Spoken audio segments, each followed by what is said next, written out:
പറയും സ്വസ്ഥമുണ്ട്, കുടുംബക്കാരെ അറിയില്ല, ബാക്കി ബുദ്ധിമുട്ടൊന്നും അത് സാമ്പത്തിക ശ്രമമൊന്നും അറിയില്ല. ഇവരെ പഠിപ്പിച്ചുകൊണ്ടിരിക്കുന്ന സമയത്ത് ഇവരുടെ മുമ്പിൽ നമ്മൾ നിന്ന് കഴിഞ്ഞാൽ നമ്മളെല്ലാം മറക്കും.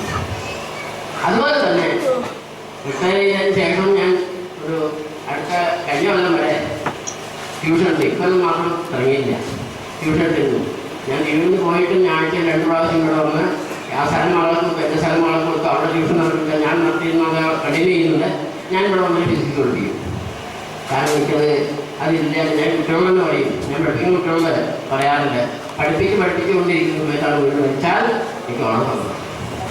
അത്രയും വിശിഷ്ടമായിട്ടുള്ള അത്രയും മഹത്തായുള്ള ജോലിയാണ് കിട്ടിയത്. അത് കഴിഞ്ഞപ്പോൾ എനിക്ക് ദൈവം തന്നിട്ടുള്ള മറ്റൊരു ജോലി ക്ഷേത്രങ്ങളിലെ പൂജയാണ്. ഞങ്ങളുടെ കുടുംബം ഒരു തന്ത്രി ഗ്രൂപ്പാണ്. ഞാനിപ്പോൾ കലശത്തിൻ്റെ ഇടയ്ക്ക് നിങ്ങൾക്ക് കാണാൻ വയ്യാതെ വെച്ച് പോകുന്നതാണ്.